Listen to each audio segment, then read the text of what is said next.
చెప్పు. నాకు విషయం గుర్తుకొచ్చింది. ఆవిడున్నారే, అదే తనూజ వర్మ. ఆవిడ నాతో చాలాసేపు మాట్లాడింది. ఆవిడ నన్ను వాళ్ళ టీవీ ప్రోగ్రాంలో చేరతారా అని అడిగారు, జానపద గేయాలు చెప్పడానికి. సరే, దానికి నువ్వేం చెప్పావు? వద్దు అని చెప్పేశాను. టీవీ ప్రోగ్రాం నేను చెయ్యాలా? అది నువ్వు వెళ్ళుంటే బాగుండేది. నేను వెళ్ళడమా? చాలా బాగుంటుంది. నేను కనుక టీవీ ప్రోగ్రాంకి వెళ్తే ఏమవుతుందో తెలుసా? ఆ సాంప్రదాయ వంటల గురించి చెప్పాలంటే ఆ పల్లెటూరి మాట చాలు.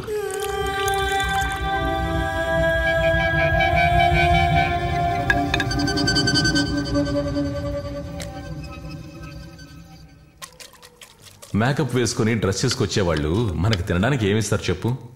మనిషికి అక్కర్లేనివన్నీ ఇస్తారు. మన సాంప్రదాయ వంటకమైన పులుసో పెలుసుగా ఉంటాయి కదా, అప్పడం కానీ దప్పడం కానీ. మినపసునుండల గురించి ప్రజలకు చెప్దాం, వాళ్ళు మార్పు గురించి ఆలోచిస్తారు. తను పిలిస్తే వస్తానని చెప్పు. అయితే వెళ్ళమంటారా? కానీ నాకు తెలిసి ఆవిడికి నన్ను పిలవదు.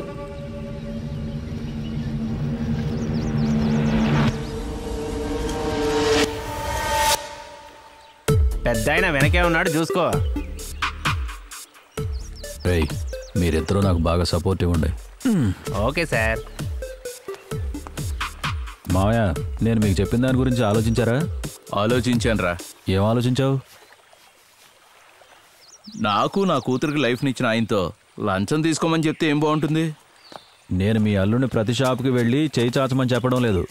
పట్టాభి అన్నాడంటే చాలు, ఇవ్వాల్సిన వాళ్ళు ఇల్లు వెతుకుని వచ్చి ఇచ్చెళ్తారు. వేలుగారు తలుచుకుంటే పట్టాభి గారిని కోటీశ్వరుని చేయగలడు. మామా, మేము ప్రతిరోజు చూస్తూనే ఉన్నాంగా. ఏది ఏమైనా ఆయన ఒక లక్ష్యంతో ఉన్నప్పుడు.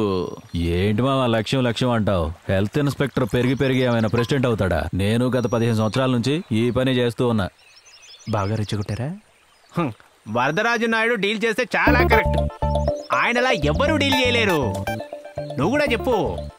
అవును సార్, ఆయన డీల్ చేశారంటే చాలా పర్ఫెక్ట్ గా ఉంటుంది. డీలింగ్ అంటే డీలింగ్. ఏంట్రా ఇది? డీలింగ్ మీరేగా సపోర్ట్ చేయమని చెప్పారు. ఇలా ఓవర్గా చేయమని చెప్పానా? మీరు పాతకాలం మర్చిపోయారా మామ? రే సుకుమార్ సార్, ఒకప్పుడు నేను నిక్కర వేసుకుని ఉన్న రోజుల్లో మా మామ ఎలా వచ్చి దిగేవారో తెలుసా? మహారాజుకు కూడా అంత తేజస్ ఉండేది కాదురా. తిరువనంతపురం మట్టిలో మళ్ళీ అలా ఒక రౌండ్ రావాలిగా మామ. ఏంటి బిగుసుకుపోయారు? ఇదివరకట్లాగా రామన్ యజమాన్ అనే పేరు మళ్ళీ వినాలని మీకు లేదా మామ? ఏంటి అంటే అవకాశం మిమ్మల్ని వెతుక్కుంటూ వచ్చింది, దాన్ని ఫుల్గా వాడేసుకోండి. మిమ్మల్ని అవకాశం వెతుక్కుంటూ వచ్చింది, దాన్ని ఫుల్గా వాడుకోండి. ఏది ఏమైనా ఆయన ఒక లక్ష్యంతో ఉన్నప్పుడు. ఈ ప్లాన్ పనిచేస్తుందంటారా? మనకి డబ్బులు అవన్నీ వస్తాయంటారా? ఒకప్పుడు కట్టలు డబ్బుతో బాగా ఎంజాయ్ చేసిన మనుషుడు ఆయన. ఆ ముసలోడి మనసు నేను మారుస్తాను చూడు. ఆయన మనసు మారేలోపు మీరు రిటైర్ అయ్యేటట్టున్నారు.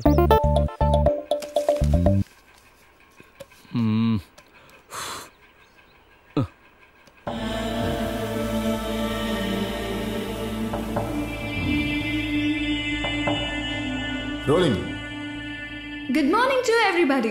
Welcome to Ruchi. ఈరోజు మన ఎపిసోడ్లో ఒక స్పెషాలిటీ ఉంది. ఏమిటా స్పెషాలిటీ అని మీరందరూ అడగచ్చు. ఇంతవరకు మీరు సిటీ వంటలు మాత్రమే చూశారు, కానీ ఇవాళ మన సంప్రదాయపు వంటలు నేర్పడానికి వస్తున్నారు వినీత పట్టాభిరామ్.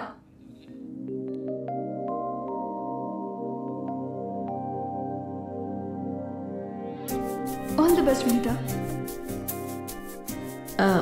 అందరికీ నమస్కారం. నేను మీకు సాంప్రదాయ పద్ధతిలో ఏదో ఒక డిష్ నేను మీకు ఇప్పుడు చేసి చూపిస్తా. వినీత, నువ్వెందుకు హెయిర్ కట్ చేయించుకున్నావు? హెయిర్ డ్రెస్సర్ ఇదే చాలా బాగుందని చెప్పారు. ఛానల్లో అందరికి ఇదే బాగా నచ్చింది. బాగుంది కదా? తేలినట్టుందే గుండె పేలినట్టుందే పట్టు మీద.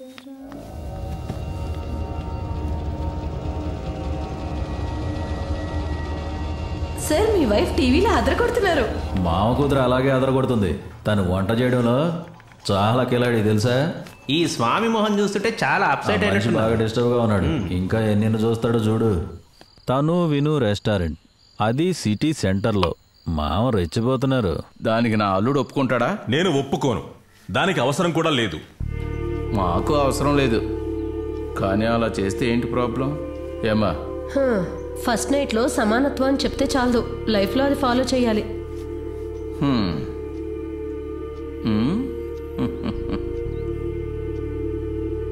వినీత, నేను చెప్పేది విను. మనకి ఈ హోటల్స్ అవి వద్దు. హోటల్ విషయంలో ఎటువంటి మార్పు లేదు. అది కాదే, నా మాట విను.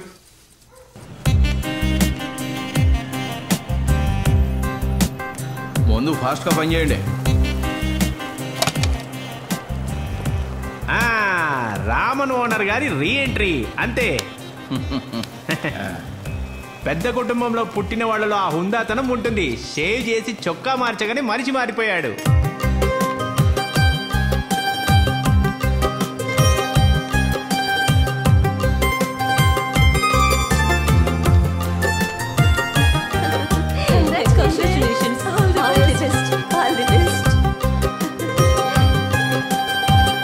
మామా, మీ అల్లుడు చాలా తప్పు చేసేశారు.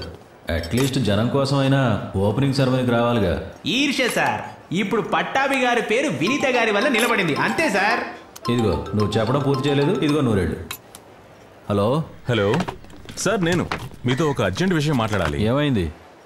చెక్ పోస్ట్ దాటి వస్తున్న లారీల్లో ఉన్న కోళ్లన్నీ కూడా భారీ జబ్బున పడి చనిపోయి ఉన్నాయి. అందులో 3 వేరే చోటుకు వెళ్తున్నాయి. 4 లారీలేమో మీ దగ్గరకు వస్తున్నాయి. మిగిలిన 3 లారీలు నా ఏరియాలోకి వస్తున్నాయి. నా ఏరియా మొత్తం క్లియర్ చేసేసాను. మీరు వెంటనే వచ్చి తీరాలి. హోల్సేల్, రిటైల్ అన్నీ మీరు సర్చ్ చేయాలి. ఫార్మాలిన్ అనే భయంకరమైన కెమికల్ని అందులో కలిపారు సార్. అది తింటే ఖచ్చితంగా చావాల్సిందే సార్. ఈ చావు పుట్టుకలన్నీ దేవుడేగా నిర్ణయిస్తారు. ఎవరి టైం అయిపోతే వాళ్ళు వెళ్ళిపోతారు. అందువల్ల మనం ఊరికినే కంగారు పడడం వల్ల ఏంటి ప్రయోజనం? ఇదేం జోక్ కాదు. ఇప్పుడైనా మీరు సీరియస్ స్టెప్ తీసుకోకపోతే. స్వామి, మీరు నా క్లాస్ పెక్కండి. ఏం చేయాలో నాకు బాగా తెలుసు. ఏమంటున్నాడ్రా? ఏం లేదు. డ్యూటీలో ఉన్నాడంట. రారా పోదాం.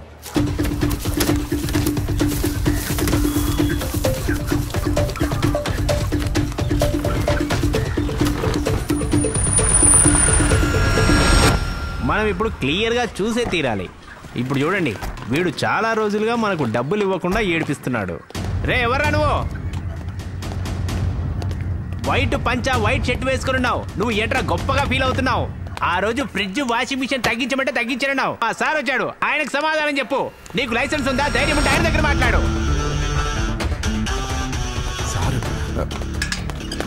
సార్ నమస్కారం సార్. ఏంటి రమేష్, బాగున్నావా? మీ దయవల్ల బాగున్నా. నేను నీకు కోళ్ళలోడు వచ్చిందా? వచ్చాయి సార్. ఎన్ని వచ్చాయి? 2 సార్. సరుకు మొత్తం ఇక్కడే ఉందా లేక బయటకు పంపించేసావా? పంపించేసాను సార్. అలాగా. సౌత్ చెన్నై నుంచి వచ్చిన సరుకు 3 లోడ్లు ఆలంబనం చెక్ పోస్టులో పట్టుకున్నారు. దానికి కారణం ఏంటో తెలుసా రమేష్? ఆ కోళ్ళని బాగా జబ్బుతో చచ్చిపోయాయి.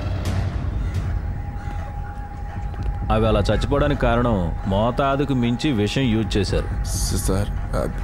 నేను ఇప్పుడు వచ్చింది నువ్వు సప్లై చేసిన కోళ్ళను కూడా లేపేయడానికి. జనాలను చంపాలని ట్రై చేసావు అన్నదే కేసు. ఇక నువ్వు లోపలికి వెళ్ళి సరుకు లెక్క పెట్టుకోవడమే. అయ్యో సార్, అది ఫ్రిడ్జ్, టీవీ, వాషింగ్ మిషన్ అన్నీ కూడా ఇంటికి పంపిస్తాను సార్. ఫ్రిడ్జ్ నువ్వే ఉంచుకో. మీ అమ్మ కాలిన బూడిద జాగ్రత్తగా అందులో పెట్టుకో. రారా, పద్మనాభం మట్టిలో ఆడుకోవడానికి ఒక స్థలం ఉంది, అక్కడే ఆడుకోవాలి. ఒకసారి నువ్వు తప్పుకున్నావురా, ఆ రోజే నేను ఫిక్స్ అయ్యాను నీకు లెసన్ చెప్పాలని. నేను అప్పుడే డిసైడ్ చేసుకున్నాను. సార్ మీరు ఏం చెప్పినా చేస్తాను సార్. ఏం చేస్తావు నువ్వు? మా అమ్మ మీద ఒకటే చెప్తున్నాను. నువ్వు కాళ్ళు పట్టుకోవద్దు, కోళ్ళు పంపించొద్దు. సార్ నేను మీకు 25,000 ఇచ్చేస్తే మీరు నన్ను వదిలేస్తారా సార్? 1,00,000. నీ ప్రాణానికి ఆ రేట్ అయినా ఇవ్వాలి కదా సార్. మా అమ్మ మీద ఒకటే చెప్తున్నాను. నా దగ్గర ఇంతే ఉంది సార్. చూడండి సార్, నేను మీతో అబద్ధం ఎందుకు చెప్తాను సార్? నేను మీరు అడిగింది ఇస్తాను. కానీ ఇప్పటికీ ఇవి తీసుకోండి సార్. సార్ సార్ అది అమ్మవారి ఫోటోరా, దానికి కదపొద్దు. సార్ ఇక్కడ చూడండి, ఇలాంటివి మనం ఎన్ని చూసుంటాం.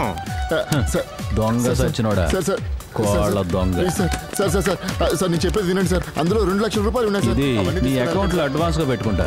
నువ్వెప్పుడు జనాలకు చచ్చిపోయిన కోళ్ళు అమ్ముతావుగా. సార్ ఏం చేశారు సార్? డిపార్ట్మెంట్ నుంచి ఎవరైనా ఫోన్ చేస్తే ఫోన్ తీయద్దు. ఇవాళ నాకు డ్రామా ఉంది. ఇదిగో ఇది ఉంచు. ఇంతేనా? ఎంతొద్దా? అయితే ఇచ్చేసేయ్. బండి ఎక్కరా, ఇచ్చింది తీసుకోకుండా పేరాసాను. ఇయ్యడానికి ఏడుస్తాడు.